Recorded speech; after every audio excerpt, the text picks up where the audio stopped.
ಆ ವಿದ್ಯೆ ದಕ್ಷ ಪ್ರಜಾಪತಿಯಿಂದ ಇಲ್ಲಿದ್ದಾರೆ ನೋಡ್ರಿ, ಅಶ್ವಿನಿ ದೇವತೆಗಳು ಅಂತ. ಆ ಅಶ್ವಿನಿ ದೇವತೆಗಳಿಗೆ ದಕ್ಷ ಪ್ರಜಾಪತಿನ ಟ್ರಾನ್ಸ್ಫರ್ ಮಾಡ್ತಾರೆ.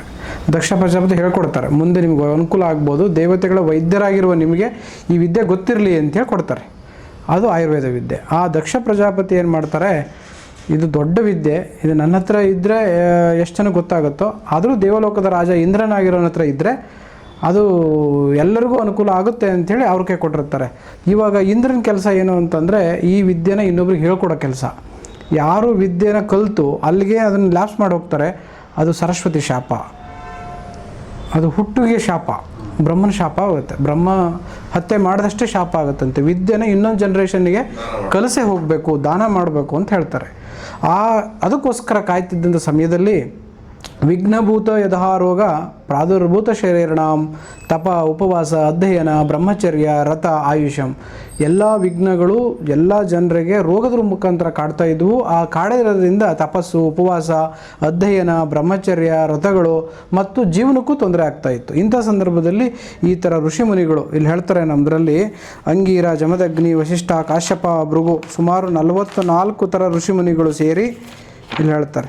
ಜಮದಗ್ನಿ ವಶಿಷ್ಠ ಕಾಶ್ಯಪ ಭೃಗು ಆತ್ರೇಯೋ ಗೌತಮ ಸಾಂಖ್ಯ ಪುಲಸ್ತೋ ನಾರದೋ ಆಸೀತ್ ಅಗತ್ಯ ವಾಮದೇವಶ್ಚ ಮಾರ್ಕಂಡೇಯ ಅಶ್ವಲಾಯನೌ ಪರೀಕ್ಷಿಬೀರ್ ಇಕ್ಷುರಾತ್ರೇಯೋ ಭರದ್ವಾಜ ಕಪಿಂಜಲಾಹ ವಿಶ್ವಾಮಿತ್ರ ಅಶ್ಮರತ್ತೌ ಚ ಭಾರ್ಗವ ಚವನ ಅಭಿಜಿತ್ ಗಾರ್ಗ್ಯ ಶಾಂಡಿಲ್ಯ ಕೌಂಡಿಲ್ಯೋ ವಕ್ಷಿ ದೇವಲಾಗಲೌ ಸಾಂಖ್ಯೋ ಬೈಜವಾಪಿಚ್ಚ ಕುಶಿಕೋ ಬಾದರಾಯಣ ಬಡಿಶ ಶರಲೋಮ ಕಾಪ್ಯಾಯನ ಕಾತ್ಯಾಯನ ಉಭೋ ಕಾಂಕಾಯನ ಕೈಕಶಯೋ ಧೂಮ ಮರಿಚ ಕಾಶ್ಯಪೋ ಶರ್ಕರಾಶ ಹಿರಣ್ಯಾಕ್ಷ ಲೋಕಾಕ್ಷ ಭೈಂಗಿರೇವಜ ಶೈನಕಃ ಶಾಕುನೇಯಚ್ಚ ಮೈತ್ರೇಯೋ ಮೈಮತಾಯಿನಿ ವೈಕಾನಸ ವಾಲಕಿಲ್ಯಸ್ಯ ತಥಾ ಚ ಅನ್ಯಮಹರ್ಷಯ ಬ್ರಹ್ಮಜ್ಞಾನಸ್ಯ ನಿಧೆಯೋ.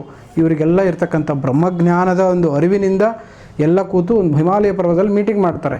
ಹೀಗೆ ಸಮಸ್ಯೆಗಳು ಭೂಲೋಕವನ್ನು ಕಾಡ್ತಾ ಇದೆ, ನಾವೇನು ಮಾಡಬೇಕು, ಎಲ್ಲ ಋಷಿಮುನಿಗಳಾಗಿರ್ತಕ್ಕಂಥ ನಾವುಗಳು ಅಂತ ಕೇಳಿದಾಗ ಎಲ್ಲ ಒಂದು ನಿರ್ಧಾರಕ್ಕೆ ಬರ್ತಾರೆ. ಆತ್ರೇಯ ಪುನರ್ವಸು ಅಂಥೇಳಿ ಮಹಾ ಋಷಿಗಳಿಗೆ ಋಷಿ.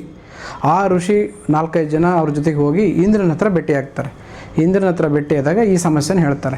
ಆವಾಗ ನಾನು ಕಾಯ್ತಾ ಇದ್ದೆ, ಯಾರಿಗೆ ಇದನ್ನು ನಾನು ಕೊಡಬೇಕು ಅನ್ನೋ ವಿದ್ಯೆನ ನೀವು ಬಂದು ಭಾಳ ಒಳ್ಳೆ ಕೆಲಸ ಮಾಡಿದ್ರಿ ಅಂತೇಳಿ ಯಥಾವತ್ತಾಗಿ ಹೆಂಗೆ ಬಂದಿತ್ತೋ ಹಾಗೆ ಯಥಾವತ್ತಾಗಿ ಈ ವಿದ್ಯೆನ ಆಯುರ್ವೇದ ವಿದ್ಯೆನ ಈ ಆತ್ರೇಯ ಪುನರ್ವಸು ಅಂತ ಕೊಡ್ತಾರೆ. ಹಾಗಾಗಿ ನನ್ನ ಆಸ್ಪತ್ರೆ ಹೆಸರು ಆತ್ರೇಯ ಆಯುರ್ವೇದಾಲಯ.